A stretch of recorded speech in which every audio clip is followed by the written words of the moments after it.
Good morning from London. I'm Anna Edwards alongside Guy Johnson and Kriti Gupta. We're an hour away from the opening trade. Here's what you need to know. Donald Trump and Kamala Harris clash in their first ever presidential debate, sparring over the economy, abortion rights and immigration.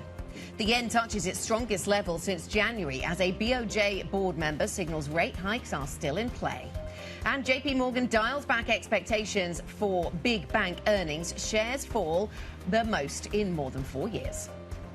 In the meantime, a quick check on these markets here. You are seeing futures virtually flat right now. Eurostoxx 50 futures are just a little bit in the red. FTSE 100 futures are underperforming. When you look at the two-year yield, though, 356 is where we are, down 2 basis points ahead of that CPI report over in the States. Brent crude stays below 70 handle, 69 handle there. The countdown to the opening trade starts right now.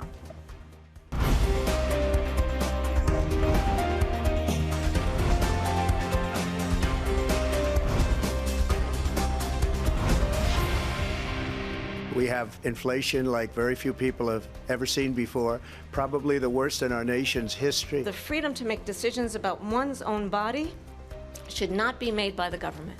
Well, there she goes again. It's a lie. I'm not signing a ban, and there's no reason to sign a ban because we've gotten what everybody wanted. Under Donald Trump's presidency, he ended up selling American chips to China to help them. We hardly make chips anymore.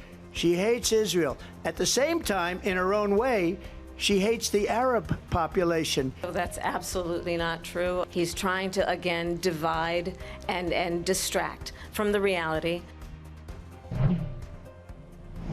Well, that was intense. Some of the highlights from last night's debate between Kamala Harris and Donald Trump. Head-to-head, toe-to-toe. Fiery seems to be the word that I've heard most and read most in terms of the coverage of the debate last night. In theory, that is it. We are done, but both camps apparently want another one. Hard to see how it was a game changer, though. Was this a pivotal moment in the presidential race? Well, the betting odds certainly seem to suggest that Harris is ahead after that debate, though I think we can probably take that with a pinch of salt.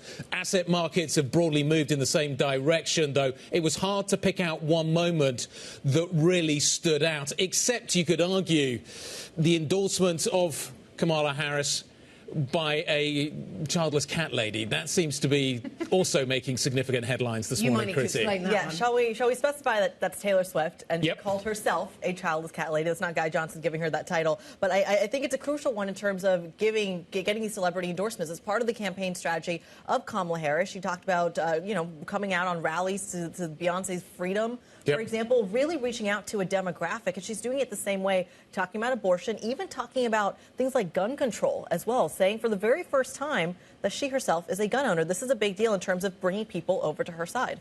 Crossing some typical lines, perhaps, in politics. And talking of which, it's interesting to see how the betting markets have responded to this, saying that Harris is doing better as a result of this debate. But you just, you don't want to read too much into those betting odds. It's still really close, isn't it? And we go back to 2016, the Brexit vote, 77% chance of no Brexit. Yeah, I think and then we woke up the next morning with a very different outcome. There are other asset classes that have moved sort of in the same direction. So Bitcoin is one of them. You look at Trump's assets, they've moved in the sort of similar direction as well.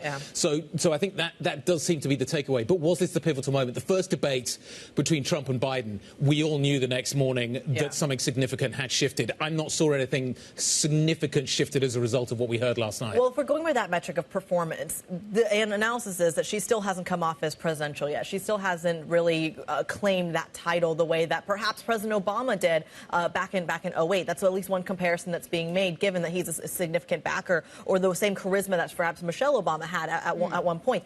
That being said, a lot of the analysis here is that a lot of Trump's kind of underperformance came from what they're calling own goals, which is that he kind of tripped himself up, and that's where the step is. Yes, it's interesting to think about what they thought of their own performance, and perhaps telling that it was Trump who appeared in the spin room to do his own spin afterwards, not leaving that to others. So do we move on to CPI now, I think is the key question. Is that now what markets are going to focus on? And how disappointing a number do we ultimately need to see, maybe to push the Fed towards 50? The dollar did move last night, but I fear that is maybe more to do with what came out of Japan last night. Juniko Nakagawa, she's on the BOJ board. She's definitely at the hawkish end of the spectrum, talking about the idea that we shouldn't take rate hikes off the table. The market seems to be discounting any kind of a rate hike coming through from the BOJ next week.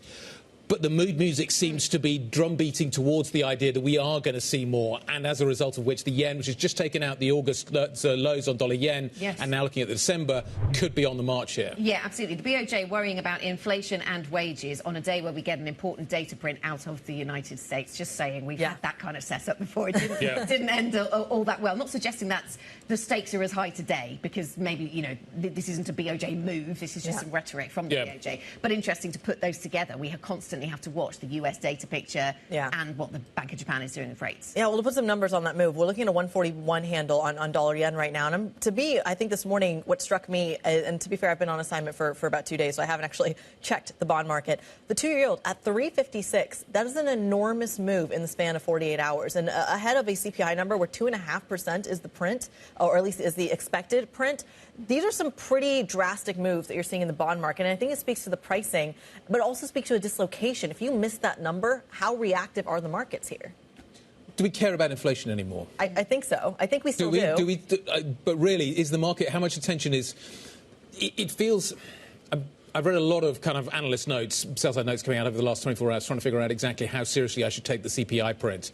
And the sense seems to be that it's not going to be pivotal in terms of the Fed's thinking. And clearly the labour market has taken over that mantle. So the question really has to be how soft does the number have to be to take us out of 25 territory, which seems like the bulk of the FOMC is at right now, towards 50? And that's the risk. It might not be the outsized risk, not be an asymmetric risk, but it's a risk in that it questions this kind of almost definitive argument that Jay Powell's made that 25 is coming in September. If it doesn't come in... Well, does he want 50?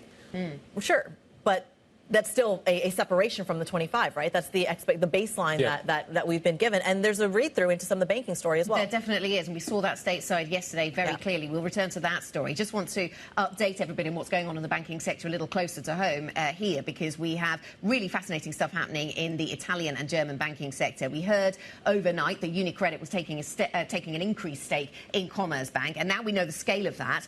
We heard a little earlier, we heard Tom talking about this, that Unicredit has 9% of Commerzbank. That makes it the second largest shareholder behind the German government. And we've just heard from another red headline across the Bloomberg terminal that Unicredit may seek authorization to exceed 9.9% of Commerzbank. So what exactly are the ambitions here? We have reported in the past that Unicredit has cast its eye over Commerzbank, has wanted to do something bigger than just take a stake, but they hadn't formally ever done this before. So we'll see how far this one gets. Stock's up 7.98% on Tradegate this morning. I know that pricing is probably a little early. We'll get some details, more details as we work our way towards the open. But it's interesting. We may find... Is this cross-border merger activity in Europe? I mean, we've been Are we allowed to say those things? We've been excited about it in the past, and it's not happened because of a lack of banking union and disagreements around deposit insurance and all of those things. But is this why the German government still likes to have a stake in Commerzbank? Because it gets a seat at this table in this conversation. It's an interesting one because, to your point, what is so juicy about Commerzbank right now? When you look at some of the other kind of banks in Europe, a lot of people are trying to hop in and get into the German market, despite it being famously seen as overbanked. And I think that's a fascinating one, also given in this economy where Germany is still kind of the sick man of Europe. Commerzbank trades on less than 1 in terms of its price to tangible book.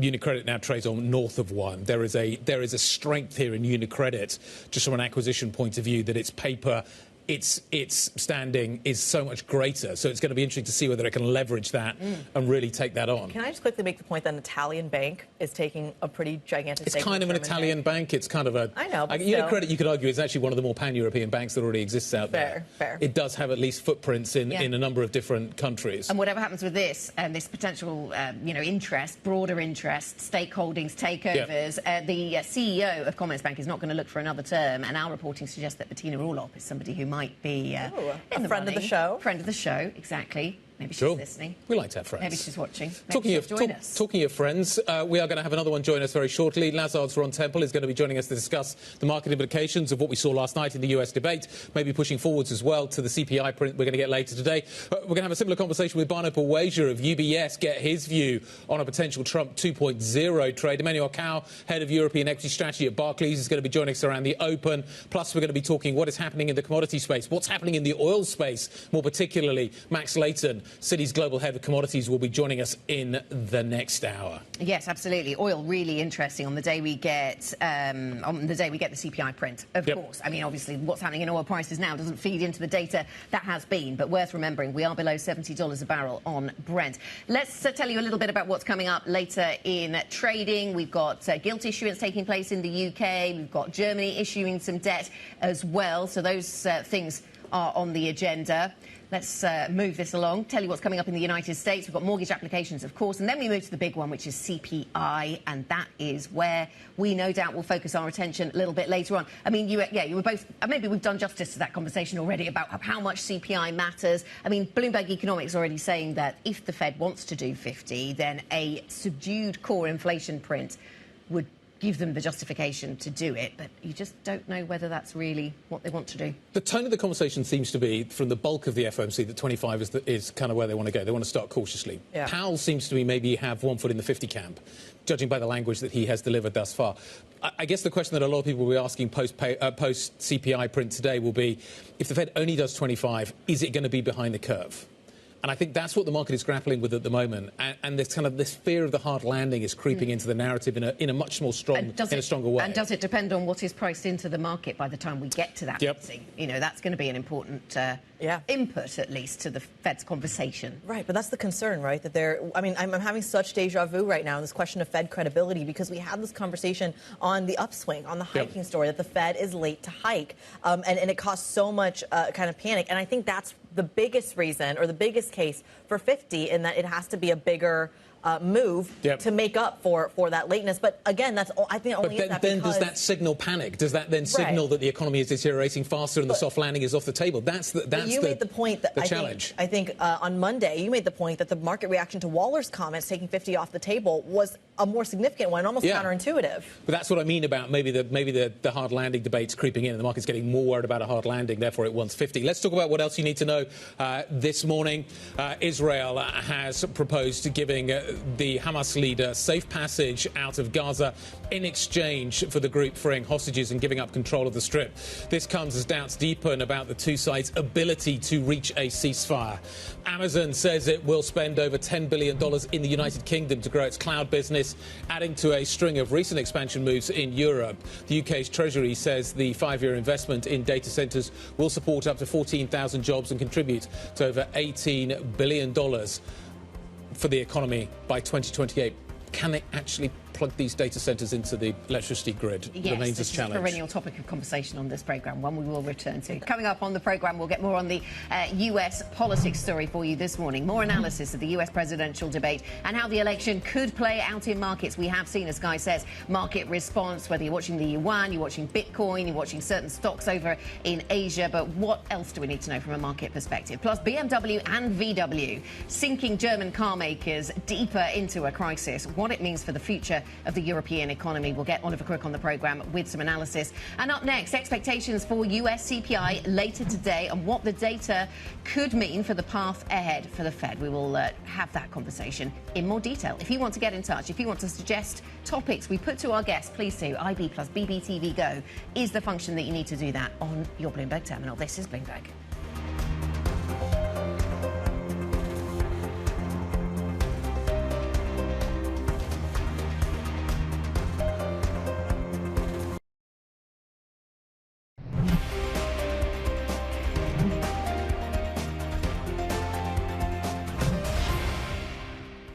We've been incredibly active recently, putting out over $2 billion here in Europe alone. And so we're seeing that expectation. And what you're seeing is some very high quality companies being sold at prices that we think are attractive. And we think that trend will continue. I think it's a toggle, and you got to think about it that way. When we saw rates go up, what happens? You got to balance it out with prices and valuations coming down. 25% of the dry powder in private markets in buyout is more than 4 years old. You know, typically there's a 5-year investment period. So groups have to start putting money to work. So that bid-ask spread should start to narrow. And I think it's going to be a very active Q4 and Q1. There's many reasons why the M&A markets are reopening, one of which is the lowering of interest rate. I think that cycle will start again. And I think the pump in terms of sending back capital and then redeploying will start. Despite the geopolitical risk, despite all the bad things happening, we have seen almost no slowdown in company formation, innovation, almost no slowdown in the growth rate around the portfolio. So there's a lot of doom and gloom in the world, but the private equity folks seem really optimistic about it. I'm just back from the IPEM conference over in Paris, which, by the way, continues on for another day. And this is significant, Guyana, that they're talking about plenty of political dysfunction on this side of the Atlantic. We'll get to the U.S. in a second, but that's their opportunity. When you have no fiscal room to invest, when you have infrastructure issues, when you have capital markets that just won't open up, where do you get the money? Private capital. When do investors get their money back? That's where you start to see the timeline push out and out, and that's completely fair. Private equity people are really positive until you kind of go, yeah, but when does the exit happen? When does the money come back? We did get some conversation about that, didn't we, about deals happening. And I think actually tying that back into the US banking story of yesterday, there was a lot of negativity around a lot of things to do with US banks yesterday. But one of the brighter lines coming out of that Barclays conference was from Barclays themselves, but also from Goldman Sachs around deals, saying deals aren't coming back. Might just be at the foothills, but well, still. it's actually funny because so many of these PE firms are also candidates to IPO right now. So in addition to actually waiting for some of these kind of buyouts to happen to debut on the public markets, the firms themselves are also on the sidelines waiting for the IPO. And if you ask why, it's because they're looking for consistency. That's been the word that was showing up, again, consistently over and over again. They want consistency on regulation, consistency on policy, and consistency on politics. Even in the UK, which is seen as an island of stability, there was still some concern about what that looked like. Is bad news good news for private equity right now, particularly in Europe? Absolutely. They were thrilled about the opportunities here because no one else is investing here. So the valuations are significantly depressed. But again, the regulation is a big part of it. And what happens in the States, frankly, in the next 2 months is also a big part of it in terms of what the kind of deal-making environment actually looks like. We got, I don't think, a ton of insight from that on the debate, but perhaps some conclusions that can be drawn in the market space. Let's bring in an expert. Ron Temple joins us around the table, Chief Market Strategist for Lazard's Financial Advisory and Asset Management Business. Ron, I am kind of flabbergasted by the conversations I had in the private equity space, that even for a longer dated asset that they're keeping on, it is still the U.S. election that is top of mind and arguably the ripple effects in Europe. So I'm just curious, from your perspective, what was your initial read from the debate? Yeah, I mean, there's a lot of conversation always about who won the debate and, you know, what kind of zingers you can find to talk about in the media the next day. To me, I think it was all about staying on message. And I think, you know, if you look at the polling, if you look at Kamala's polling in particular, quite a few more voters are saying they need to know her better. They don't feel like they know her policies. And I think she did a really good job of staying on message, talking about the future, talking about the middle class, and kind of bringing up the same points again and again that we all learn in basic public speaking classes. So I think that was a positive. But when you really talk about core policies, I think for investors, we always need to go back to what's going to move markets, right? What's going to change the valuation of assets? And in my view, the biggest topics there are really tariffs, taxes, and regulation. And I think the one substantive part where Trump did kind of double down was talking about tariffs and Harris pushing back on him and saying, you say the Chinese are going to pay the tariffs. It's American companies and consumers. And historically, I would have said, by the way, don't waste too much time thinking about a U.S. presidential election. But in this case, I think it's really consequential because you're talking about huge amounts of potential tariffs.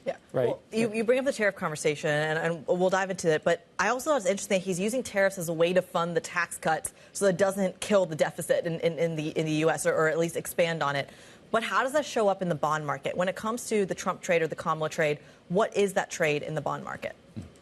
Well, sadly, I think that trade in the bond market is neither of them is going to materially reduce the deficit. I mean, admittedly, if you look at the University of Pennsylvania's scoring, they say Trump would increase the deficit over 10 years by something like $5.8 trillion, Kamala by $2 trillion. The only problem with that analysis, by the way, is they assume Kamala could get tax increases through. I'm assuming there's an 80% chance you have a Republican Senate, in which case Kamala is not going to get tax increases, in which case when you extend all those personal tax cuts that expire at the end of 2025, you're adding trillions to the deficit. So I do worry this is the topic that neither party seems to be serious about addressing. And over time, it becomes more and more dangerous. What we're watching in markets in November is the election and all the way in the run-up, Ron, of course. But we're also watching some of the data come through.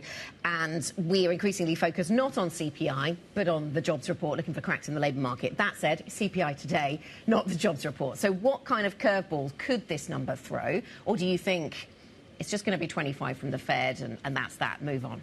Well, I think the risk is I'm not expecting an upside surprise. The consensus is 20 basis points month on month for core and for headline. The run rate is very low. It's comfortably in territory where the Fed can cut rates. But The market is pricing 116 basis points of rate cuts by year end, 230 basis points by July 30th of next year.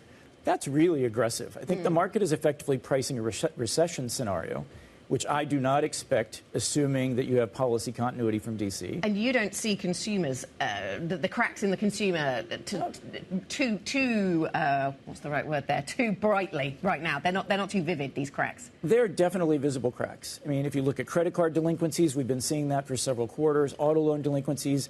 Yesterday at the Barclays conference, yes. Ally Financial talked about higher than expected delinquencies. So you're definitely getting that news flow. But in my experience, it's not sufficiently bad yet to think recession.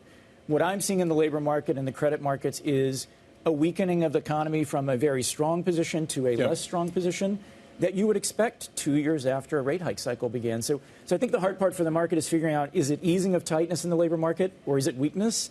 I'm still in the easing of tightness camp. Give me 2 or 3 more months of 100,000 jobs, I'll have to change my view. But right now, I think that recession risk is quite low. So if the Fed does 25, it won't be behind the curve? Well, I think they're behind the curve. They should have cut in July, but that, I think cutting by 50 in September seems unlikely. Again, even if you got a core CPI of 0 today, I don't think that leads to the Fed needing to cut that aggressively. I think what they need is signs of economic weakness to cut by 50. Can I come back to the consumer for just a moment? If the stock market stops going up, does the consumer story start to unwind?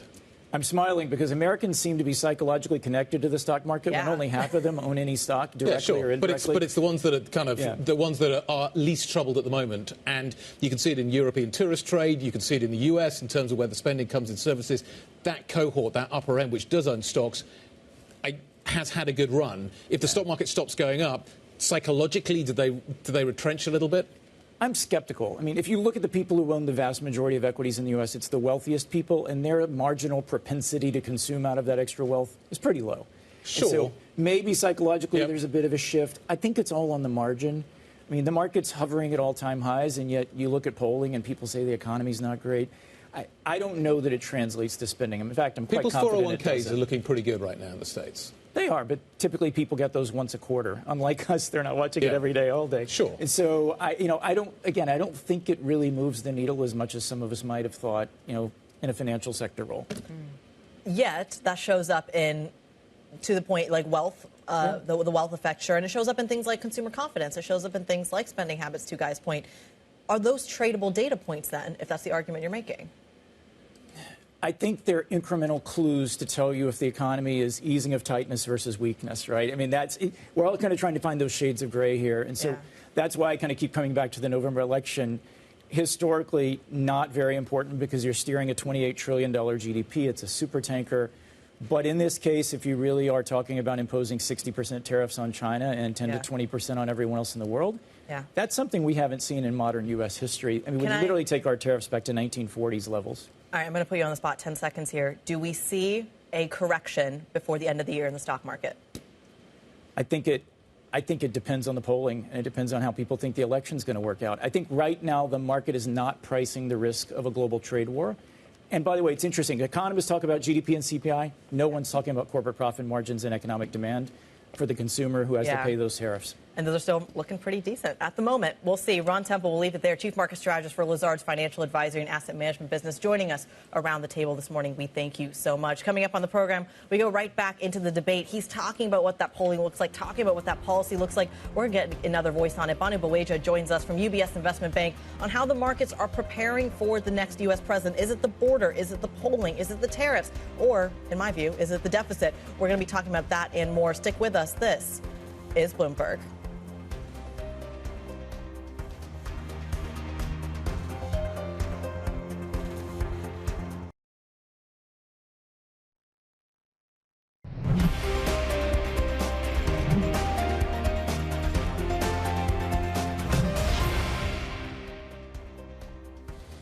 $7:30 in London. Beautiful morning out there. Start of trading 30 minutes away. Looks like we are going to see a little bit of reaction to what we are seeing as a result of the debate last night. We're moving on to CPI. There's a yen story in the mix as well, Anna.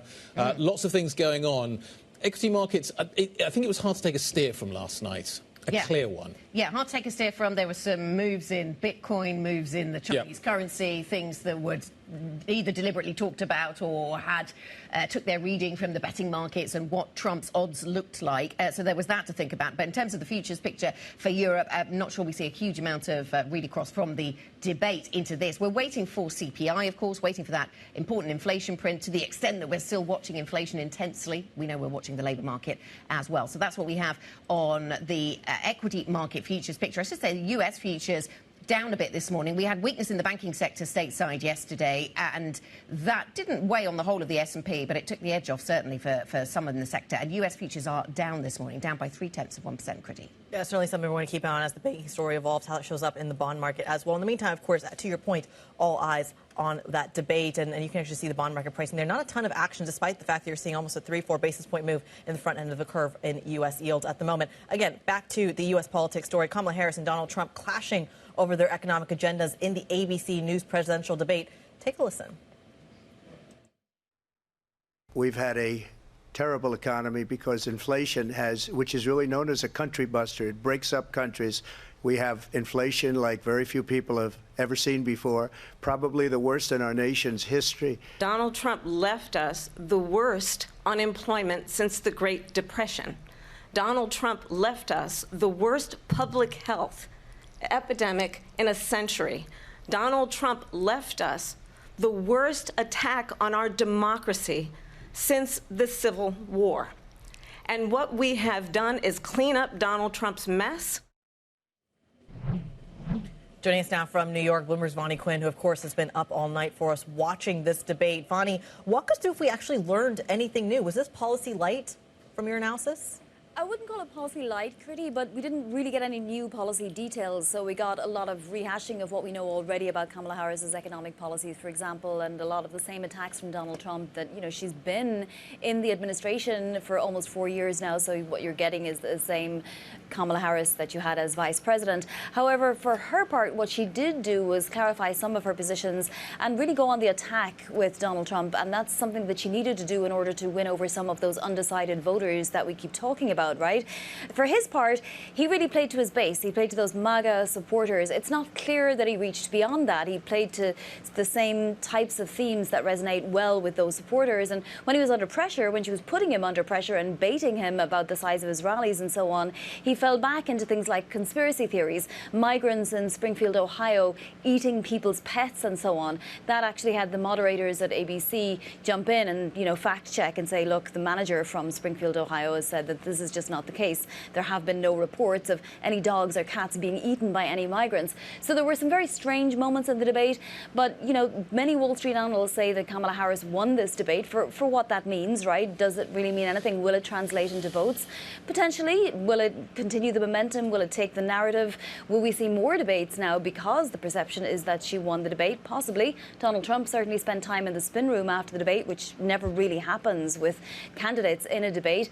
And then you get that Taylor Swift endorsement just 8 minutes after the debate, and that really will play a role in at least hanging on to the narrative and continuing that fundraising drive and the positive media coverage that Kamala Harris has been getting since the DNC, because as you all know, those polls are neck and neck across the country.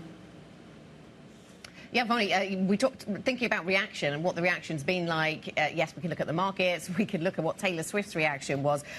What are you focused on? We've also seen reaction in the sense of people asking, will there be another one? Is this going to be the first and only time that these two people debate each other? It seems there's enthusiasm from both sides to do this again.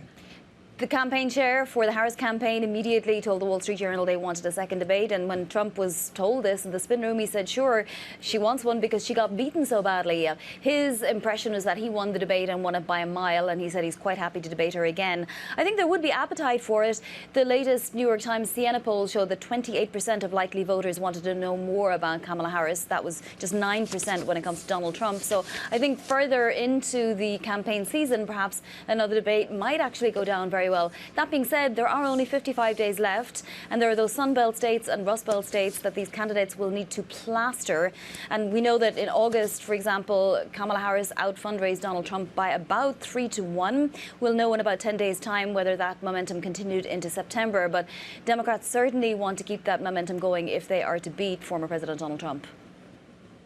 Thanks, Vonnie. Bonnie Quinn joining us out of New York on last night's debate. Let's carry on the conversation and think about how markets should be assessing what we saw last night and positioning maybe for one of a number of outcomes. Baweja, Chief Strategist at UBS Investment Bank, joining us around the table.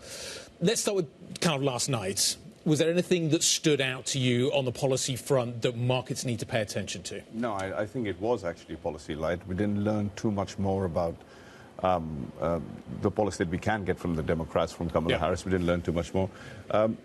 Trump has been very clear about tariffs, and he was, again, very clear about tariffs once again.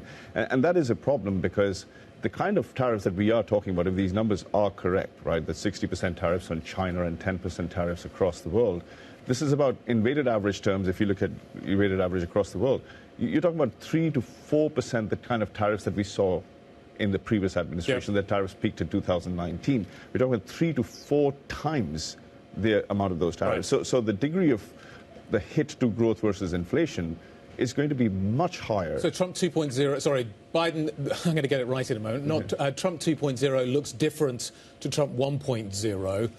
How different would it look to the Biden administration that we're dealing with right now? How much of a sea change are we talking about in terms of the tariff policy, the economic impact that we currently have with the Biden administration? So if the Biden administration continues, I mean, if you see the Democrat administration continue from out here, you will probably see the S&P take a hit initially because of higher taxes. But in terms of where the tariffs are currently today, if Trump administration comes in with a red sweep, you're talking about a significant pickup in tariffs from these levels. That's number one. Tariffs is one thing. The second point is on immigration, right? Even under a Democrat administration, immigration will go down from these levels because the kind of levels of immigration that you're seeing right now, about 3.5, some people say 4 million a year, is about 7 to 8 times higher than what you have seen in normal years, which is about 500,800,000. Under a Trump administration, it goes back to those levels. And I would argue that along with very aggressive fiscal policy, the positive labor supply shock from immigration was one of the key reasons why 2023 and early 2024 was as strong as they were. It wasn't an AI-driven productivity boost in the economy. In the stock market, yes. In the economy, less so. It was immigration. So if under a Trump administration, you see immigration collapse compared to the current Biden administration, that will make for a tighter labor market. That will make for higher inflation and lower growth. So once again, along with tariffs, immigration also points, in that case, to a worse growth inflation mix. So very different from 2016, very different from Trump 1.0, not just because these policies are different, but also because the state of the economy is different. The cycle is much more mature. Risk premia are much tighter. Yes.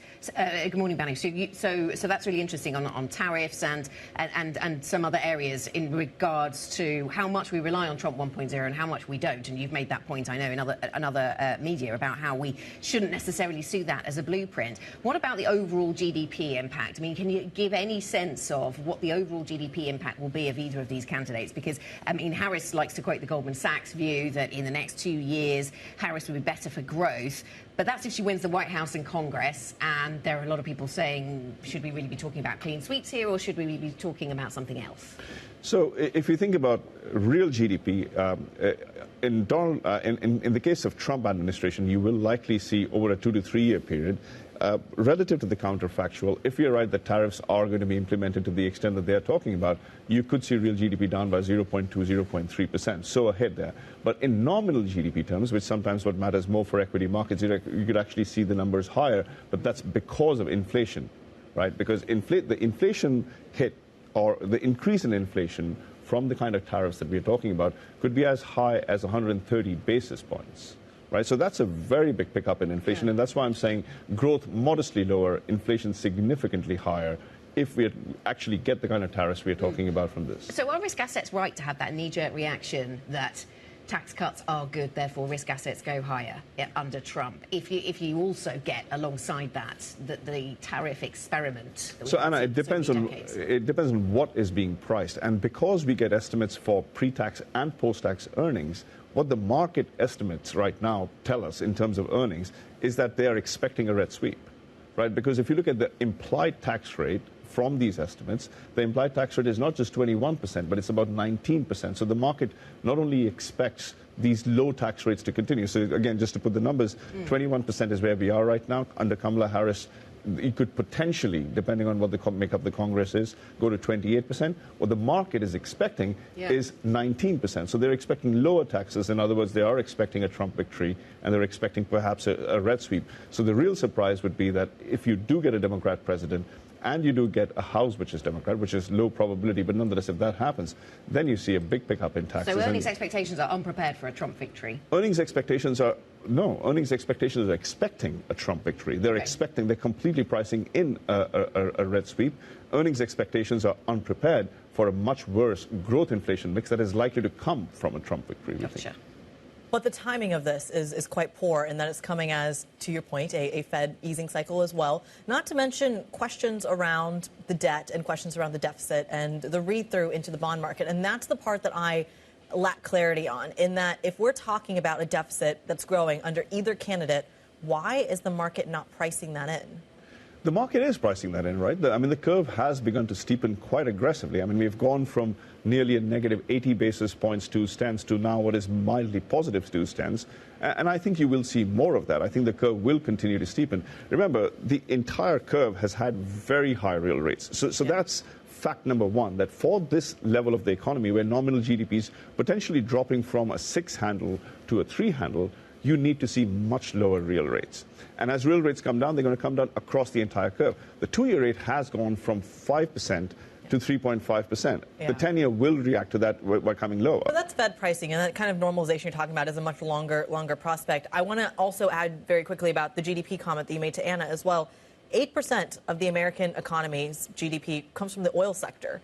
This is a very polarizing issue between President Trump and Vice President Kamala Harris. Walk us through the impact there. Is that perhaps where we see more changes in terms of fracking, regulation, and also the relationship with this part of the world in terms of oil exports, for example? So as you get sort of across this election, the degree of regulation is going to change, right? So depending on one way or another, the degree of regulation is going to change in banking, it's going to change in energy. And this is why financials are a key part. If Trump is going to win, then financials is where this trade is likely to be at. I mean, we are long financials. If you get a Trump win, we are buying call options on financials. Now, if you get China into the equation, and if tariffs are going to increase, then the hit to the global economy, you spoke about the kind of impact that you could have in Europe, the kind of impact you could have in China, the global economy is going to be much worse off under Trump. So the hit to Chinese GDP from those level of tariffs is going to be something like 250 basis points on their economy. And that then is going to translate into weaker U.S. growth once again. So a much weaker global growth outlook and a much weaker U.S. outlook under a Trump administration is the way we're thinking about it. Bhanu, thank you very much. Bhanu Baweja, Chief Strategist at UBS Investment Bank, with many questions they have been asked by clients around the U.S. election, going through some of the answers, some of the responses for us. Coming up on the programme, we'll get back to the banking sector, the European banking sector, certainly in focus this morning. Unicredit takes a bite out of Commerzbank, and it looks like the Italian lender may be back for seconds. We'll look at that and other stories to watch. This is Bloomberg.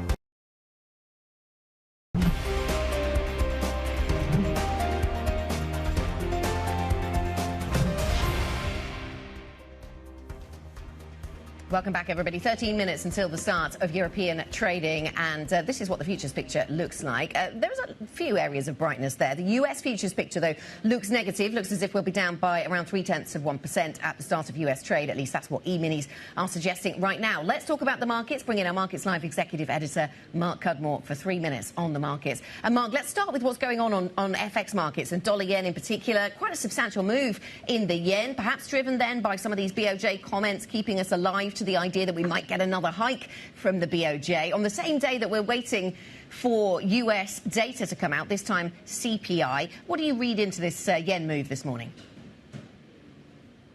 Yeah, this is probably the big move. While we were all focused on the debate this morning, that didn't probably drive markets as much as this comment. And that's because this is a generally perceived as dovish member of the BOJ making a hawkish comment and basically implying that there's consensus they want to deliver more hikes. Now, I think that this means that, we obviously did see dollar yen come lower. It's hard to fight yen in the short term. We're close to some pretty big technical levels. So dollar yen downside continues to gather momentum. And it's hard to see that change in the kind of short term. At some point, though, I don't see this yen move as sustainable. BOJ are depending on the idea that they've got self-sustaining inflation because of a strong consumer, when there really isn't just the economic evidence to back that up. But that's probably a trade to fight maybe a few months from now, definitely not in the short term. Mark, how bad does CPI need to be today out of the United States to push the Fed towards 50? I think the dynamic here in the Fed is that Powell wants to do 50. He's got a dovish reaction function, but it does seem like the Fed is going to 25. They're in the blackout period. The Fed won't want to shock the market. So basically what you're kind of asking is how much does it need to miss for the market to price in 50 basis points? Because unless the market is pricing greater than 50% chance of 50 basis points, the Fed will not do that. It would send a negative signal. They're suddenly panicking. So I think it needs to be quite a significant miss. And in reality, I think the volatility in the forecast for CPI have gone away. If anything, there might be a slight upside hinted today. So I think it's very, very unlikely that we get the data print that gives us 50 basis points next week. Mark, off the back of that, I'm looking at a 2-year at 356, a 10-year at 361. What's the ceiling? What's the floor? I think that 2-year, it's hard to go much lower. I think we've priced in an extraordinary amount of cuts. And I think until we get confirmation that either financial markets, there's some kind of hidden crisis in financial markets, which doesn't look likely, or the more likely scenario that a recession in the US is either begun or is imminent. Now, I am personally in the camp that it doesn't look that imminent, but of course recessions never look imminent just before they happen, and therefore I'm staying open-minded, but I am not in the camp that a recession is imminent, and therefore I think that ultimately we'll see two-year yields rise over the coming couple of months. But I think, again, in the short term, you can't fight that before the Fed next week. I also think the curve will continue to steepen, as your guest outlined just before the break there. I do think that the fiscal situation by either presidential candidate supports that steepening of the curve. So I think 10-year yields also have upside from here, but who knows in the short term. Yeah, a fascinating story as we look into, of course, the CPI story later today, but then plenty of data throughout the rest of the month. Bloomberg Markets Live Executive Editor Mark Cudmore, we thank you so much. You get more up-to-date analysis from him and the rest of the team. Just type in MLIV Go on your Bloomberg terminal. Let's go from the macro to the micro and get your stocks to watch with Joe Easton. Joe. Morning, Critty. So we've got a really interesting deal in the banking space today. Last night, the German government announcing that it will offload part of its stake in Commerzbank, the German lender, and also announcing that Unicredit over in Italy has actually picked up a chunk of these shares. Now, this puts Unicredit among the biggest shareholders of Commerzbank. Following this deal, we can see on the screen here a 9% stake.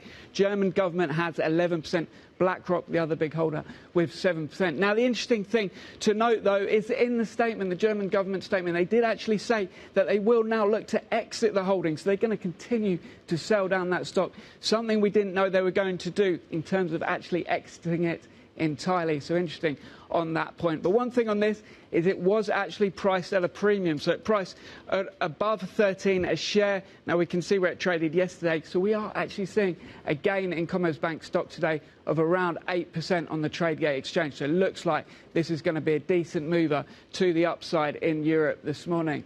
Then we've also got some other M&A news this time.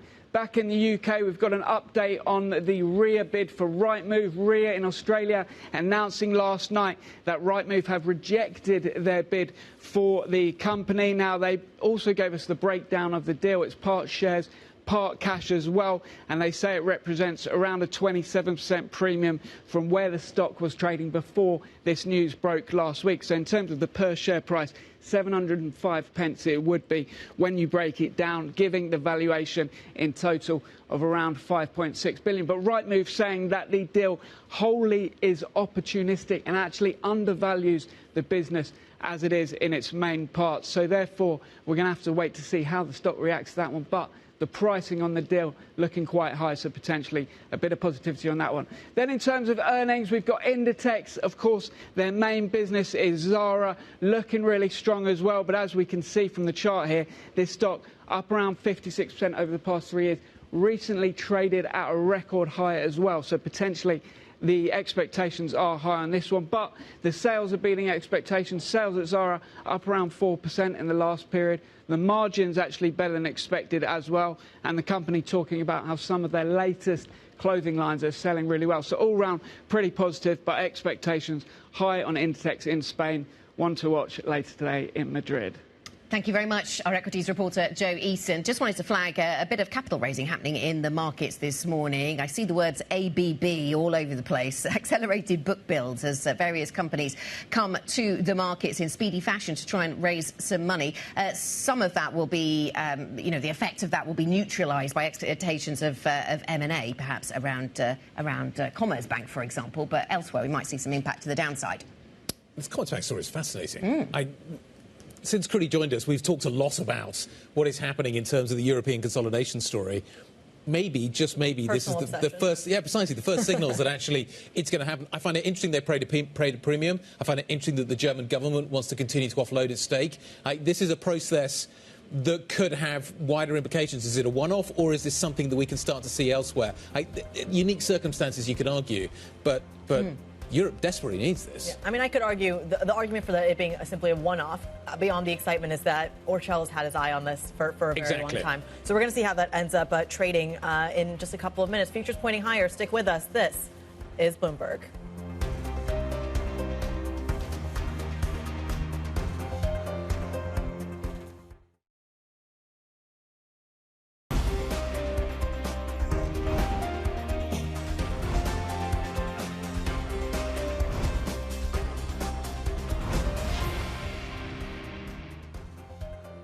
Couple of minutes to go until the opening trade. There's lots to think about this morning. Let's talk about the legacy of what yesterday's session tells us about what we're going to see this morning. As you can see, European equities, the white line, rolling over into the close. The US market then picks up, but then rolls over in terms of the future session that we're watching this morning. In terms of, therefore, where that leaves us, a little bit of a boost from the US, but we then need to maybe back out some of that in terms of where we stand with futures currently, Critty. So what are we looking at? Well, we're seeing a little bit of a nothing burger when it comes to futures for Europe. And I think I make this very cautious statement because what you're seeing the underperformance this morning is actually NASDAQ 100 futures down 0.4%. I'm curious how much of that is going to show up in the tech read-through in the broader indexes. That being said, plenty of individual news. Anna's going to cover that in a second. But from a macro index standpoint, it's not showing up just yet. Slight outperformance on the continent, though, Anna. Yeah, in terms of the overall picture, it might look kind of muted, but individual stock moves could be really fascinating, and we'll bring all of these to you when we get them, of course. Commerzbank and Unicredit certainly in focus. Unicredit taking a bigger stake in Commerzbank and thinking about taking a bigger one still. They're now the second largest shareholder in the German bank. Are we talking about real cross-border integration in the sector? We'll get to that. RightMove in focus. They have rejected an offer from REA Group. That's controlled, of course, by Rupert Murdoch's businesses. And so we focus on that one. RightMove saying that offer undervalues the property website. And Inditex in focus. Some FX effects there. But broadly speaking, EBIT coming in better than estimates. So that's some upside in the sales figures for the most recent month, perhaps providing some comfort as well. Guy? Yep, they're investing heavily in their infrastructure story as well, which is interesting. That's where they've got some serious strength. So here we go. It is time for the European Open. Let's talk about what the opening trade looks like. I want to see how Spain opens, how Germany opens. GDP out of the UK flatlining today. What does that mean for the FTSE 100 or the 250? So here we go. Futures broadly positive, but not by much. So that will be the early indication that we're likely to see on the screen in front of us. So we've got the FTSE 100 only up by, well, flirting with the flat line, basically, in and out of positive and negative territory. There's a lot to factor into the FTSE 100. The Stock 600 is up by less than 0.1%. The IBEX, though, is up by 0.5%. Is that the Inditex effect? Those numbers look pretty good. Certainly on the operating line, they look okay right now. It does look as if the fashion story is also working, so they're working at least for a couple of positives this morning. So we've got that market up by 0.5%. I suspect we're going to have to wait for a little while to get the DAX open. I want to see where that Commerzbank story takes us this morning. It is amazing. Finally, here is a story that actually could take us in the direction of banking consolidation in Europe. We wait for the DAX to open. Are we starting to get some banking prices, though, coming through on the screens in front of us? Critty, what are you seeing?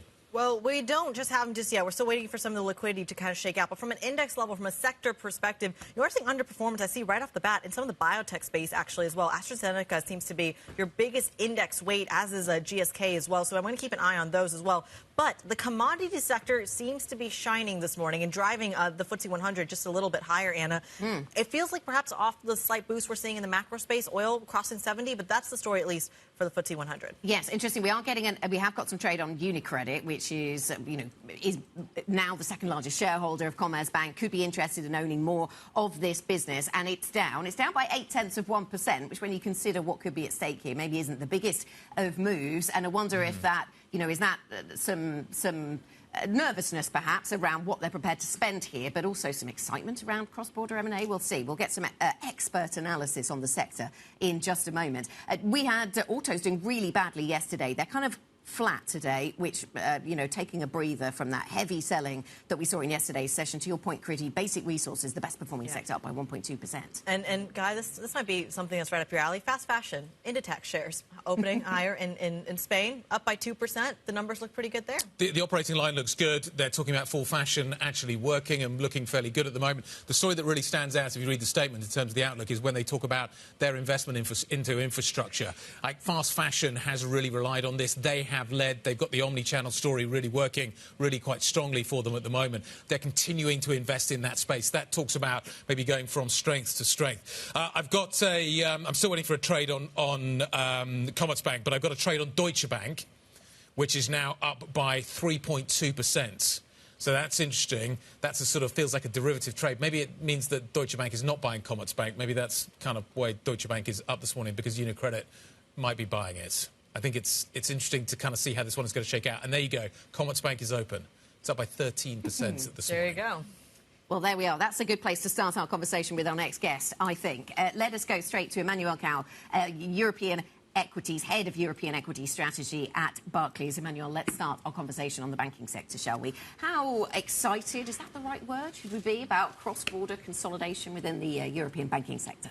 Good morning. I think the market might be excited. I mean, we had a very strong performance of the sector in the last few months. I think we're getting to a point where there are growing concerns about peak margins because rates are coming down. Sector is very well on. So I think we need something new to sustain this performance, this momentum. And if the markets start to feel there is a new story in town with consolidation, that might be keeping the story alive for the sector. There is still a very cheap valuation story for the sector, so there is potential for re-rating if the market believes in this potential for cost-cutting, for efficiency gains, etc. OK, and how much should we? Let's cast our mind back and sort of replay all the reasons we know that banking consolidation has not happened up to this point. Lack of banking union, and they can't agree on deposit insurance, for example. That's been one of the big stumbling blocks. Politics sometimes gets in the way, although you think maybe this time it won't, given who's been selling the stock this time around being the German government. What are your expectations that this really does deliver something this time around? And we should also say that Unicredit has just said they are asking about going above 9.9%.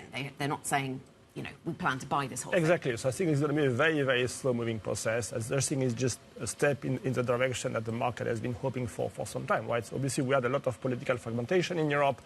So it's going to be a long journey ahead to get more consolidation. So I think this is very much an idiosyncratic story as of now.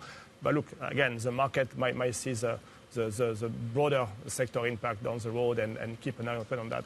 What if I own banks in Europe because they give me lots of money back? Yeah, I think that's been part of the story. And there's some things the market has to balance against this M&A risk. How much of this M&A, if it happens, will be funded by excess capital at the expense of buybacks, right? So I think that's something to keep an eye on. The market wants capital back or cost-cutting and efficiency gains. So, if you do M&A, you have to convince about the accretion this is going to bring to the business. Why am I thinking... What's the attraction of Europe at the moment? This could be one of them, but European equities more broadly... Where does the attraction lie right now in your mind? Should I be avoiding European equities? Every time I see weak China data, it just makes me more and more nervous. I'm seeing what's happening with Volkswagen. I'm seeing what's happening with the auto sector more broadly. I'm looking at the political situation in France and Germany. I'm struggling to find a reason to own European equities right now. Banks maybe give me a little bit of one. Are there others? look, we're also struggling to see a strong case for Europe to outperform. I think the main story is about, look, Europe is a player on the cycle. If you believe in a soft landing, if you think the recovery is going to carry on into next year, we're going to have some mid-cycle rebound in growth next year because central banks are delivering some support to the economy. Europe is a very cheap option on an improving cyclicality. Europe is very cheap market under-owned, so you get some cyclicality at a very cheap valuation. I think for now, you have a number of hurdles to clear. The main one is China. Europe is a big player on China, so it's very hard to see European economy, European sentiment decoupling from China. So a lot of cyclicals in Europe have been dragged by China. So that's something that we're going to have to deal with. And then you have this ongoing threat, which is coming from the US with the election, right? If you have tariff from Europe, that's going to be a big issue for the region. Let's talk about that. There are steel tariffs right now that are basically being paused and until we get a election outcome. Is that showing up in the price at all? I mean, I think as we wait for the tariff negotiations to begin, there's a conversation about quotas, that the U.S. is requiring Europe to fill certain quotas when it comes to steel as well. Are those kind of things showing up in the European stock market, or is that just something that stays on pause till January? It's very stock specific, but we have a basket of stocks which are exposed or vulnerable to tariff, and this basket has done pretty poorly in the last few months, in particular in August as Trump polls or odds went back up. So, semiconductors, autos, some of the industrial, some of the consumer goods have been, hurt recently by this threat of tariffs. I think at the high level, top-down level, there's so much going on that it's very hard to see what tariffs are really impacting broadly, but at the stock level, there is some sensitivity, which we can see. I want to go back to the bank story here. You made a key comment, which is that central bank easing is going to help support the European economy. Is that bit already priced in, specifically in the banking sector, where so much of that net interest margin already feels kind of maybe topped out? At least that's now seeming to be the concern over in the States, as we saw in the last 24 hours. But for Europe, is that played out? Not completely, because we have not seen the full benefit from higher rate on earnings. Earnings have gone up for the sector, but not as much as implied by higher rates. And the performance of the sector has lagged the rebound in rates and bond yields. So I think the market is not fully discounting the benefit from higher for longer rates, right? So if rates are coming down, that might be coming at the expense of margins. The question is whether this is going to support some recovery in lending activity and some improvement in credit quality. We think so, but look, this is something which will come later. I think for now you might see some earnings pressure from peak margins before you get the benefit from higher top line and credit recovery. Let's just go stateside and think about the impact that what the US consumer is doing on European corporates. And we've got some comments from Ron Temple, who we spoke to earlier on, chief market strategist at Lazard. Let's listen in to what he told us. There are definitely visible cracks. I mean, if you look at credit card delinquencies, we've been seeing that for several quarters. Auto loan delinquencies. Yesterday at the Barclays conference, Ally Financial talked about higher than expected delinquencies. So you're definitely getting that news flow. But in my experience, it's not sufficiently bad yet to think recession.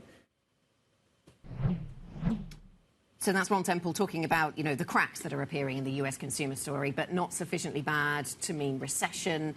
What do you see when you look at European corporates and how the read across from the States and the US consumer is impacting on European stocks at this point?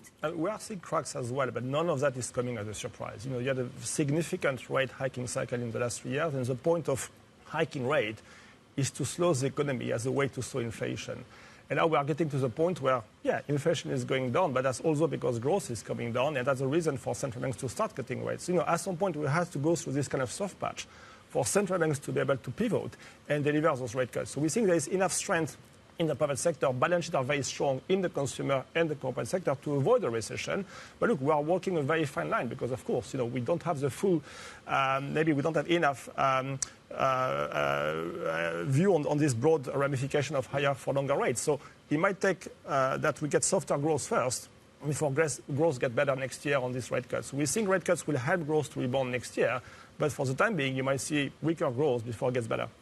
Emmanuel, great to see you. Thanks very much indeed for stopping by to see us. We really appreciate it. Emmanuel, head of European Equity Strategy, joining us from Barclays. Let's take a look at the core six, see what's happening in Europe this morning. The focus firmly on the banking sector. Commerzbank, the real story, as you can see. Elsewhere, though, a little bit of strength maybe coming through in some of the chip stocks, which I think is interesting. ASML is up very strongly this morning. I say very strongly. It's up by 2%, given its size and scale. That's an important move. Schneider's up reasonably nicely as well. Some of the defensive stocks underperforming a little bit. Pharma's not really doing very much. It was interesting what Citi had to say about the biotechs and what's happening with Astra at the bottom end. But LVMH up by around 0.5%. But the standout story is maybe in what we're seeing in the chip stocks on this board. But the standout story elsewhere is in the banking story. Joe Easton, over to you. So that's really the only place to start at the moment, Guy. Commerzbank extending gains at the open, up 16%, a huge move for this company as we see that news of Unicredit buying that stake in the firm from the German government, becoming the second biggest holder in the company, according to the statement. Now, Unicredit shares actually fell at the open around 1 or 2%, but have come up since those early moments over in Milan at the moment. But really, Commerzbank standing out, up 17%. Almost over in Germany. But there's lots of other deals out today, deals news in terms of the ones that we had in stocks to watch. We had our eye on RightMove following news that they have rejected this approach from RIA over in Australia. There's the price on the screen, coming down very slightly. It was actually a little bit lower than that at the open, but actually recovering a bit of that move for RightMove. The other one to bring you is Score. Now, this is in insurance over in France. Yesterday, there was a report in Insurance Insider about a potential takeover bid for that firm. Now, the company, in a statement, denying this morning that they are actually engaging with the takeover company that was touted. So that one actually coming down around 6%. In France as well. There's also some earnings to bring you. We mentioned Inditex.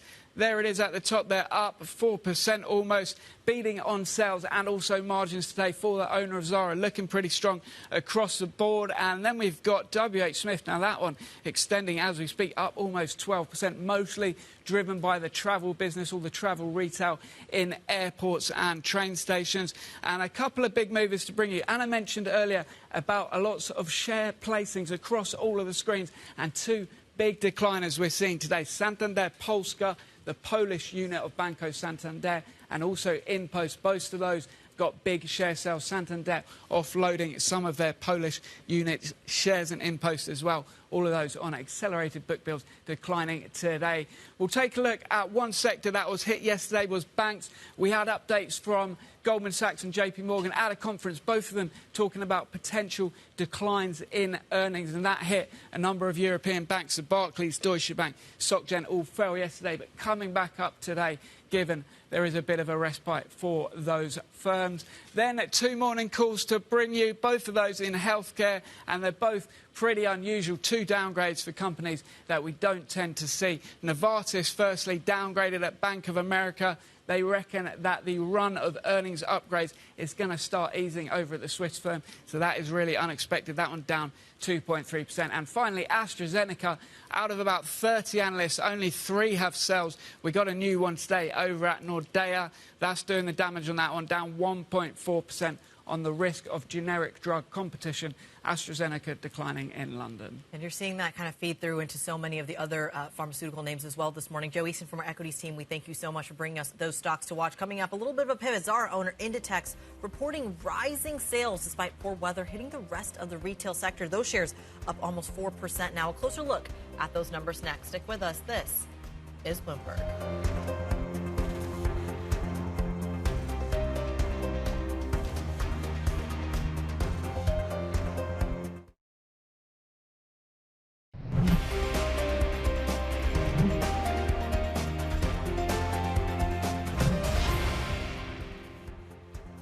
Welcome back to the opening trade, 8:17 here in London. So we are 17 minutes into a trading session that is positive. We're up by 0.4% on European equities, and the banking sector stands out as an area of excitement and news flow this morning. Let's go to the German-Italian names. in this really interesting story. Commerzbank soaring after Unicredit bought more than 4% of the German lender from the government. The Italian lender now owns 9% in total of Commerzbank. That makes it the second largest shareholder, and it could look to add more to that shareholding. For more, we're joined by Bloomberg's EMEA Finance Managing Editor, Tom Metcalf, who's with us this morning. Tom, good morning to you. So we spoke to Emmanuel at Barclays. He gave us his view. How do you interpret this? What's the sort of wider significance or lack of it of what we're seeing between Unicredit and Commerzbank?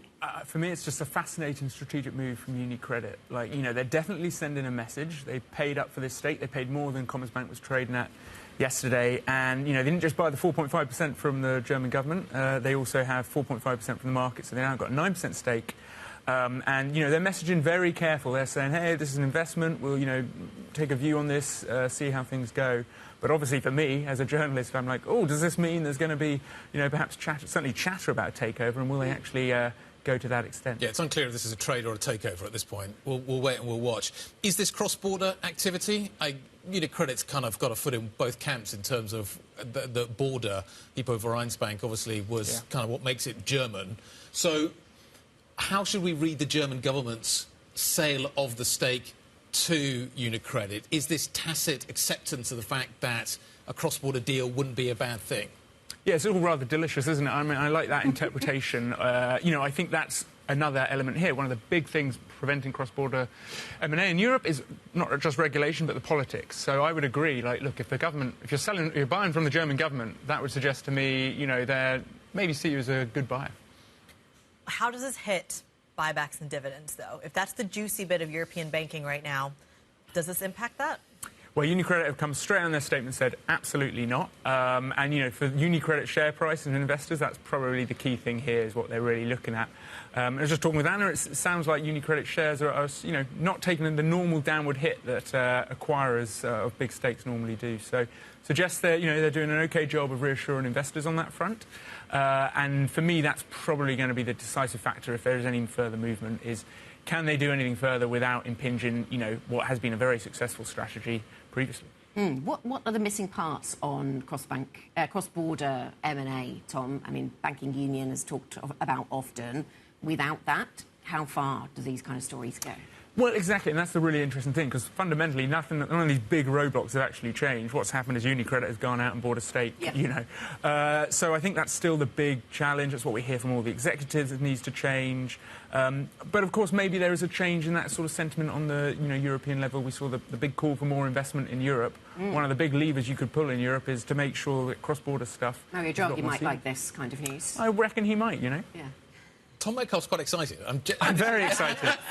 You're what usually pretty measured, you know. You see a lot of news cross your desk, Tom, and you're usually quite, you know... Commerzbank's always fun. It sort of enters a limbo and then suddenly, boom, you're like, biggest story in banking.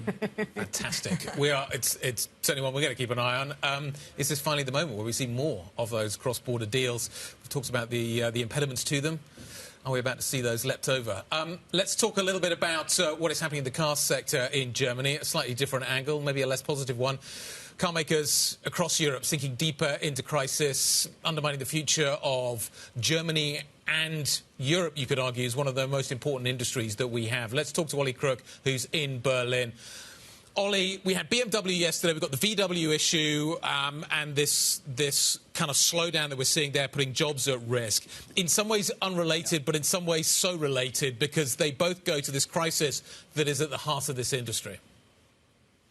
Yeah, Guy, let's go through the news flow that we got out of VW and BMW yesterday. So BMW, it's a sort of more classic kind of recall story. They're recalling 1.5 million cars. This is down to some faulty brakes that they found that they say were given to them by Continental. The significant point for the business here, though, Guy, is that they have cut their target margin to 6 to 7%. This used to be at 8 to 10%, right? We talk about the margins in the auto sector being extremely important. They are particularly important to the luxury players such as BMW BMW. So cutting that is obviously significant. For VW, what they have done, this really adds to what we heard last week from the factory closures, that BMW is going to basically cancel the job guarantees that they have for many of the workers. These are guarantees that they've had in place for 30 years. They are guarantees that would basically preserve the jobs into 2029. They're trying to get rid of those now, and that would mean that they're going to evaporate kind of mid-year next year. And this sets up this big fight that VW is now willing to wage with the unions. Half of their board seats are occupied by representatives of workers, and Saxony, Lower Saxony, owns 20% of the company where most of these factories are. So obviously it has a massive implication for them and why they've been so resistant to take them on. We can see that today, we're catching a bit of a bid at BMW, Continental. These stocks were both down more than about 10% yesterday. Volkswagen basically dead flat. We should just say this price here on the Volkswagen stock is close to, it's within cents of the lowest price that we got during the pandemic for Volkswagen. We should also say that Volkswagen, once the biggest car maker in the world, is now worth about 7% of Tesla's market cap. All right, Bloomberg's Oliver Crook walking us through those dynamics in the EV space. We thank you so much. So we've covered financials, we've covered the auto sector. Let's talk a little bit about fashion, my favorite. Inditex shares higher after the Zara owner reported rising sales at the start of their third quarter, bucking the trend by rivals hit by poor weather and a choppy consumer demand. Andrea Felsted from Bloomberg Opinion joins us here right now. What is Inditex doing right? It's really about fashion and it's about luxury. Inditex has always been a fast fashion player. Now it's really just a fashion player. The luxury guys have gone so upmarket. They're leaving a lot of white space for other people to come in. And Inditex, particularly Zara and Massimo Dutti, is really capitalising on that weakness. And can that continue then, Andrea? Is this the start of something or the continuation of something? I think it can, but I think other people are realising that there is this white space to go for. So H&M been struggling. They've cut their new CEO's come up with a new strategy. It wants to get more into that area. You look what's going on in the US. The Gap is having a renaissance. You could see it getting a little bit more basics plus a bit of fashion. J. Crew is having a revival. So it may not be as plain sailing for Inditex as we go forward. What Inditex has always done very well is manage the back office, manage the inventory story. And you can see that with the omni-channel, the ability to return stuff in store. Its ability to know where its stock is at any one time is just amazing versus its rivals. It's investing today, it's announcing more investments into the infrastructure side of the business. Does that keep it ahead of its rivals? Yes, it does. And it has this amazing, supply chain, it makes about 60% near its headquarters in Spain. So it can be reactive. Yes, that's always been its strength.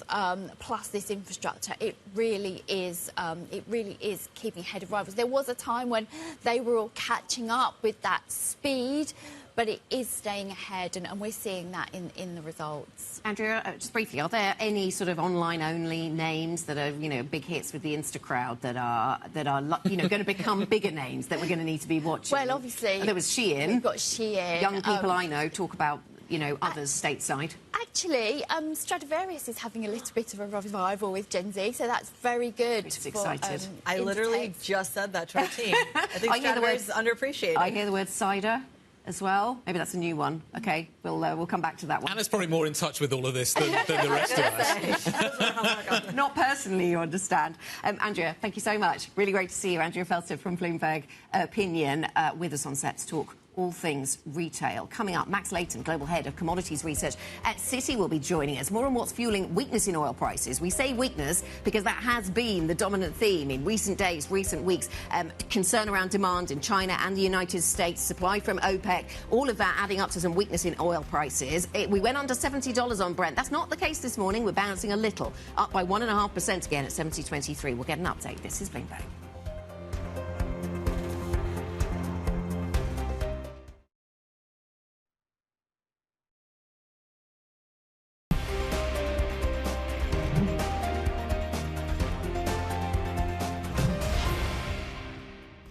I'm not trying to say China's okay today. It's weak, but it's not impacting the oil market that significantly right now. The fundamental physical picture is still intact. Inventories are drying. You saw it in last week's data, the satellite data. They're drying. You're in a deficit. forward curve is backwardated. The financial market, however, is where the bearishness is, and it's trading the forward outlook, not today.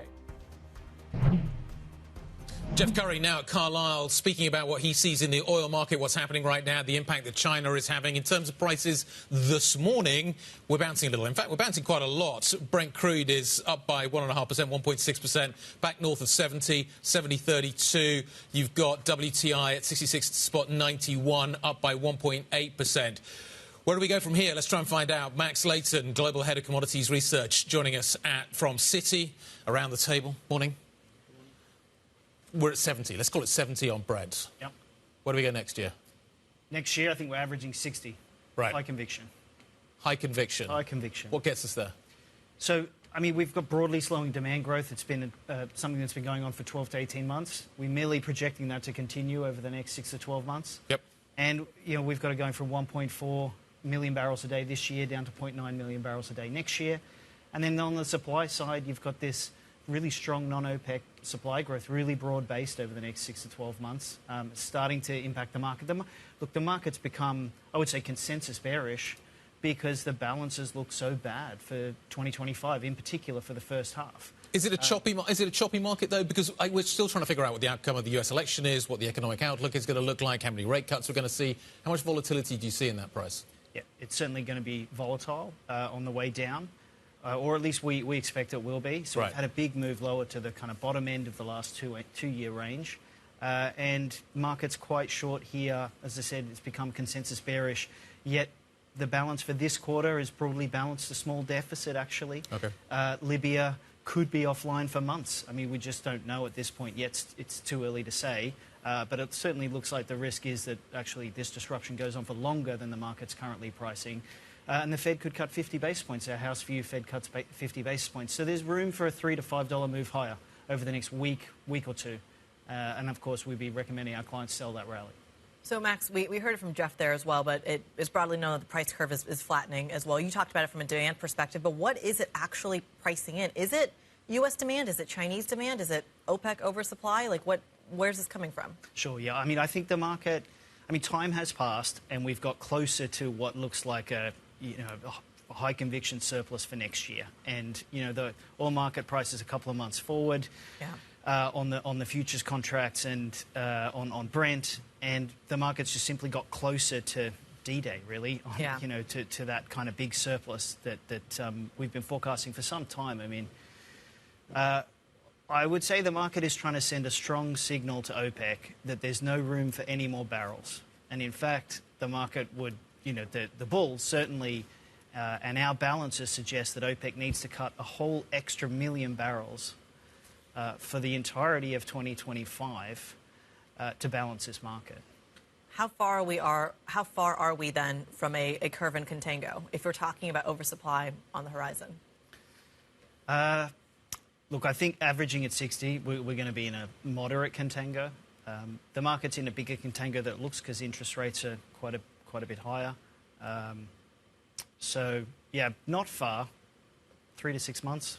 A little closer to home, you said something that interested me. You said the house view at Citi is around the Fed that we get 50 basis points of cut. Is that all in September in that one? So what would the response be in commodities markets? Because would that signal some level of, well, a great degree of nervousness about the state of the US economy and therefore send oil prices lower? Or what kind of response are you looking for there? Yeah, it's a tough question. I mean, markets might decide that the Fed knows more than they do, and that the bigger cut or slightly bigger cut than expected is a bearish signal. I mean, typically in historical cycles, when the Fed's cutting, at least at the start of the cutting cycle, it's bearish for risk assets.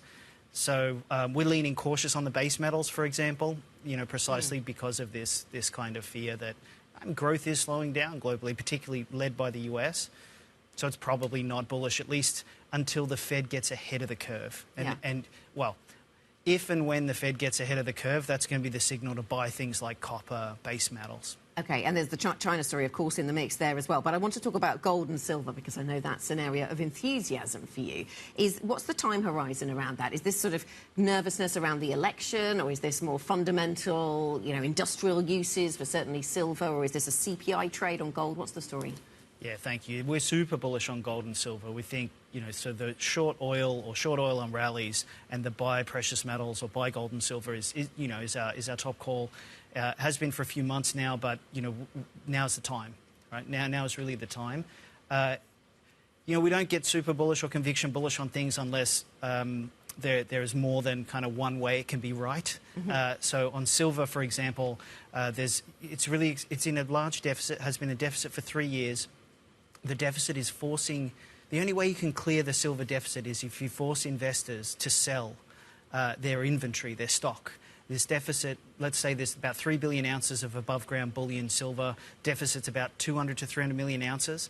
Every year, every month, you've got to force investors to sell, and they're buying at higher and higher and higher prices, the investors that are buying. So this stock is turning over in silver at higher and higher prices, and it's going to be a higher and higher bar to get more people to sell. And the reason it's deficit is because solar, EVs, it's a real China energy transition story, silver. The kicker comes when the Fed cuts. So lower real rates, a lot of ETF demand for silver, and we think it's going to $38 over the next 6 months and $35 by year end. So 20 to 30% upside in silver. Okay. Chinese consumers have been big buyers of gold. Yeah. If China stimulates the economy, if you get a big reaction from the Chinese governments and the PBOC, and you start to see that having a material impact on the economy, are those Chinese consumers sellers of gold? They're hedging the deflation. They're using it as a place to park money. What gets them to reverse that trade? And I'm wondering how much of the gold trade hinges on China. Yeah, it's certainly a great question. It comes up a lot. And, I mean, the answer is most likely they do stop buying. The buying on the retail side is all about property prices going down and a weak consumer sentiment and deteriorating confidence in the private sector as ability to drive growth. So, if they did a big easing and you saw it lift all boats, then the gold physical retail would come off, and that's been a core driver of gold. However, we think that's highly unlikely to happen. And the reason is China's super focused on... It's got enough growth potential coming from energy transition. So you've essentially replaced the investment capex, the FAI that's coming from industrialization, urbanization over the last 20 years in China with energy transition related. So it's going to be a bifurcated economy going forward where energy transition is the engine of growth and the engine of exports, the engine of investment domestically, which is obviously bullish for silver. Bullish over time will be bullish for copper once the Fed gets ahead of the curve. But, for the foreseeable future, that's going to be the strategy of China. Strong energy transition, all the capital goes into that area, and the private sector remains weak. Confidence remains weak, and gold demand remains strong. So we've done a little bit of oil, we've done a bit of metals. Let's talk about gas prices, especially ahead of the U.S. election. You talked about a slightly bearish view on oil here. You're talking about contango in 3 to 6 months, which seems right on the horizon. Also in 3 to 6 months, we'll know who the next president of the United States is. And I'm curious what the gas outlook looks like for the United States. Yeah, the gas outlook's a bit more neutral. Ran with the headlines on oil and precious metals. It's partly because gas is already, U.S. gas is trading around the marginal cost of production. You've got pressure on producers to cut production. We do see some upside in Henry Hub on the 2025 up to the $4 to $5 mark. Futures already trading well above $3. So that's probably our favoured trade or conviction idea across the gas space. All right. Max Layton, we'll leave the conversation there. Global Head of Commodities Research over at Citigroup. We thank you so much. Coming up, we're going to stick with that U.S. election story. Kamala Harris and Donald Trump clashing over trade trips. Of course, oil and commodities going to be a big part of the conversation there as well. A closer look at what the candidates said about what Max was just talking about, China. That conversation next. Stick with us. This is Bloomberg.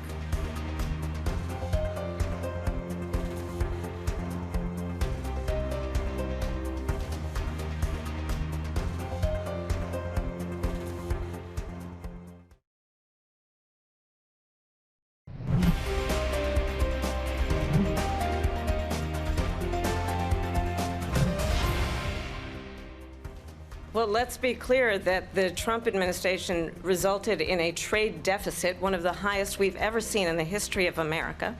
He invited trade wars. You want to talk about his deal with China? What he ended up doing is, under Donald Trump's presidency, he ended up selling American chips to China. First of all, they bought their chips from Taiwan. We hardly make chips anymore because of philosophies like they have and policies like they have. I don't say her because she has no policy. Everything that she believed 3 years ago and 4 years ago is out the window.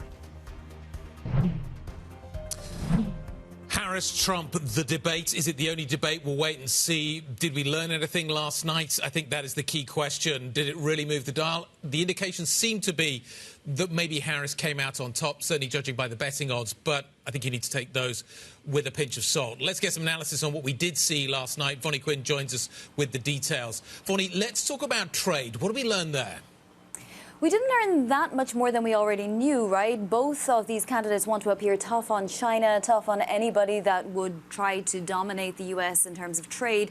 We know that Trump has floated tariffs of as much as 60% on China goods and 100% on goods from countries that are considering not using the dollar, right? So how many of these would actually come to pass?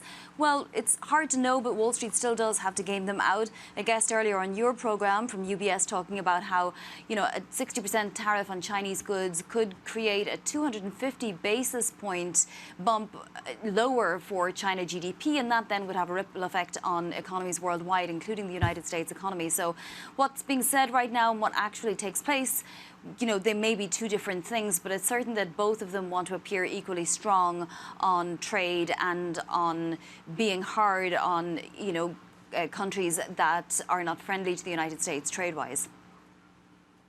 Yes, that's certainly an important one. The market's watching very carefully. Vonnie, what about on foreign policy? Any new news lines on that front? Well, yes, I mean, there was actually a very fiery exchange. I know that word has been used several times tonight, but when it comes to all of the wars that are taking place, for example, Kamala Harris said that Donald Trump would be perfectly happy to have Putin sitting in Kyiv right now, and that definitely didn't make Donald Trump very happy. He cut back and he said that no, that, you know, Putin would be in Russia and that he wouldn't have lost 300,000 men. But he doesn't say how that would have happened or how Donald Trump would have persuaded him, for example, to not continue with this war. When it comes to the war on Hamas, Kamala Harris said basically what she said before, that she would want a ceasefire deal immediately, want to get the hostages back and also have a two-state solution. Donald Trump, on the other hand, said that he'd fix it even before he became president were he to be elected, that he'd do it while he was president-elect. Again, he didn't give any details on how he would solve all these things. You do get the feeling that both are reaching out to demographics, perhaps that they need in order to sway this election, but in terms of actual proposals for what they would do for those demographics, well, they're a little bit thin on the ground.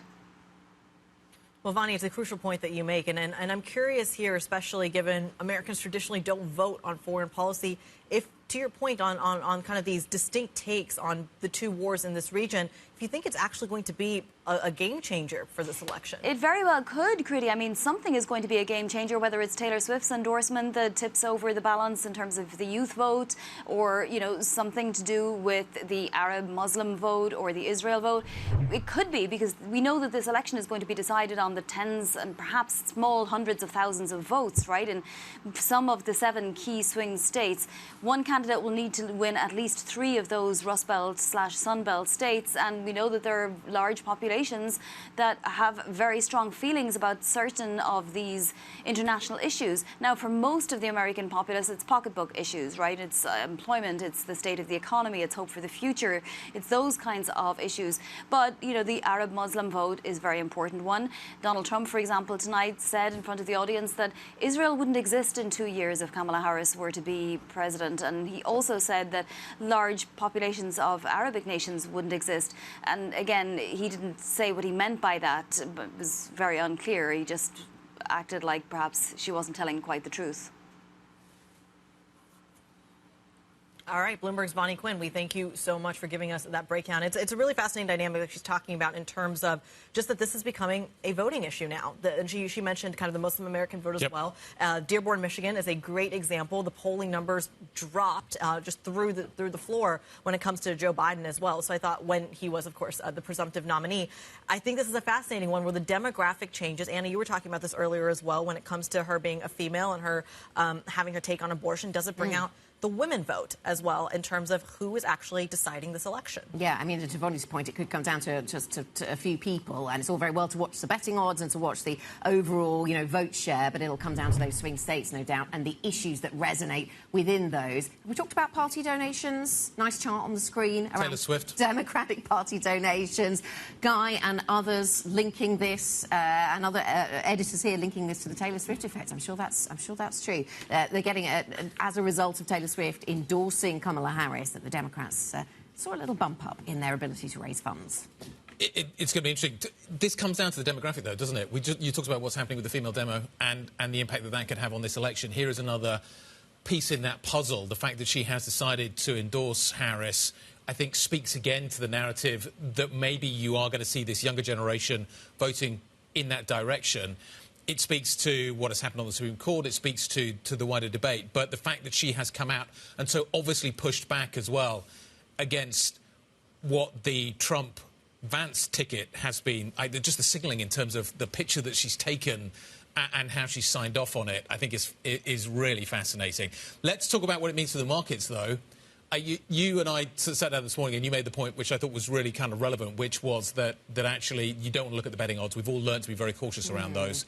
But that is something that has come out of this. But the wider market story, I think, maybe backs it up. Yes, let's have a quick look at what we've got at the short end of the US bond curve. US two-year Treasury yield falling to the lowest since September 2022. Is this in response to those betting odds? Is this in response to what we're seeing stateside in the election? Let us get the thoughts now of Christine Aquino, who joins us, managing editor of Bloomberg Markets Today. Christine, so this red headline across the terminal just this morning, the US two-year Treasury yield falling to its lowest since 2022. Critty's been talking about bond yields with anybody who will have a conversation with her this morning on that subject. And she says she wasn't checking bond markets when she went to Paris, but Let's be real, I totally was. Sure, that's not true. So what are you putting this down to?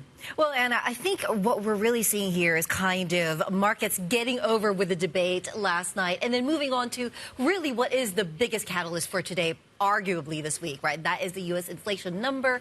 And it is just kind of like sharpening that focus on the print and what it could potentially mean for the Fed, not just next week at their meeting, but for the rest of the year as well. Because as you know, we still have that potential for a 50 basis point single meeting rate cut being priced into markets. Arguably, some people are thinking that's a little bit too much, especially because the Fed has telegraphed 25 basis points. So this print is really what's going to be driving that narrative forward. And yeah, it looks like markets are, at least the two-year yield, are bracing for a bit of a miss there on the downside. Sorry, I thought I didn't have to care about inflation anymore. I thought markets didn't care about inflation anymore. I thought it was all about the labour market. Does this CPI print have the potential to push us to 50? Well, Guy, that is kind of the risk that traders are guarding for, right? And you know what? Inflation is always still lingering, right? I mean, we don't really get a sense, especially when you listen to the recent commentary from the Fed, that they feel like they've slayed the inflation dragon completely. They're always still very much on guard, even if they've tried to refocus their attention to the employment situation. Inflation is still always there. They made that mistake before of not kind of paying attention to the early signs of the surge upward. They won't make that same mistake on the way down. So what kind of margin of the move are we talking about here for today's CPI report? And I'm going to bring it right back down to Anna's question. If we continue to see this drop lower in U.S. yields, which we're not seeing, by the way, in European yields, so you're already seeing that rate divergence show up, how does it show up in things like FX or the stock market? Well, interestingly, Critty, I mean, the rest of the markets look really, really calm. And so you could argue maybe the bond market is over-egging it a little bit, right? I mean, there is definitely a sense in bond markets, if we're looking just at pricing there, that a recession is imminent in the U.S. But then if you look at the equity markets, for instance, they're trading like everything's really fine. It's a Goldilocks economy. We're heading for a soft landing. One could argue one of those two things are wrong, right? And at the moment, it does look like that move in yields lower just looks a little bit overdone, just based on what we've seen from the data, just based on what we've seen from the trend in inflation and employment. It looks really more consistent with a soft landing rather than an imminent recession. Yeah, and how influential do you think market positioning will be on the Fed and its thinking about whether it does 25 or 50 when we get to that rate decision? I mean, the Fed would never, I'm not suggesting that they sit there and do what the market is expecting every time, but it's one of the things they'll be thinking about is how is this going to go down with the market? And if the market is increasingly expecting cuts and bigger cuts, does that have a bearing on what we get from the Fed? Absolutely, Anna. I mean, as you say, they're not necessarily going to do what the market is pushing them to do, but they're, of course, wanting to pay attention because the Fed's goal, of course, when it introduces its policy decisions is to not add to the volatility in markets, not surprise markets as much as they possibly could. And so I think depending on where the pricing is headed after today's data and heading into next week, that could inform a lot of the communication of Jay Powell especially. UK gilts front end down hard this morning. Weak GDP data, maybe that takes us towards the Bank of England having to do more. That's one story we've got to think about. The other story is that we don't seem to be talking much about the ECB. Are we underestimating the ECB's need to maybe do more as well? Is it focused on the rearview mirror of inflation, or is it focused on kind of what is happening in front of it, which is really super weak growth coming out of Europe? Absolutely, Guy. I mean, that definitely is probably an underpriced risk that we're not necessarily seeing play out in markets at the moment. As you mentioned, I think Europe is particularly vulnerable, especially in the growth side, because it's not only weak growth coming out of the Europe side of things, but also weak growth coming out of China, for instance, which is a very big customer of a lot of European companies. And so that combination definitely weighing on the minds of ECB policymakers, no doubt. And, we've seen kind of a desire for them to maintain their optionality in terms of what they're going to do next. But if the data continues to print as it is, and they claim they are data dependent, then that just builds the case for further along the line, maybe even this year. You mentioned the China piece of the equation. Not too long ago, I want to say as recently as 6 weeks ago, there was a question of whether China was exporting deflation to the rest of the world, and that narrative has just completely disappeared. Do you think it's going to reemerge? I think the focus really right now, Kriti, is what's happening domestically in China because, that consumer piece is really what's driving this recent bout of weakness, right? All the worries related to what's happening in the stock market, what's happening in the property market, and just generally the economy all go back to the state of the consumer, which is really quite poor at the moment. There's not a lot of confidence. There's not a lot of spending happening. And that's really just fueling that deflationary spiral that a lot of investors are really very worried about. And that's why they're kind of trying to encourage the government and the authorities to do more broad-based measures to help the economy. But we're not seeing that so far. Christine, thank you very much. Christine Aquino, Managing Editor of Bloomberg Markets today. Thank you. Reminding us, of course, Guy, that we're waiting for that CPI print later on today. We also have had some other data out today that could be making people a bit nervous on the growth front and therefore causing people to price in more cuts. The UK stands out. There has been this view over the last few months that the UK economy is actually quite good shape. But actually, the latest print, once again, we've got 2 months now of flatlining GDP. And that's going to cause huge problems, I think, for the government as it works its way towards the budget. It needs growth if it's going to drive investment. And that is certainly being called into question. Gilts are down. Front end of the market's down pretty hard this morning in terms of yield. But how much of that move, you talked about the economic data, is actually that labor honeymoon that we were talking about? Absolutely. Right. Let's bring the programme to a close there, shall we? And we should mention, of course, that today is September the 11th, 23 years since the 9/11 terror attacks. Bloomberg's Sonali Basak will be speaking with the Cantor Fitzgerald CEO, Howard Lutnick. That conversation coming to you today. That'll be a poignant one, of course. The company lost 658 employees during those attacks. The interview later here on Bloomberg. This is Bloomberg.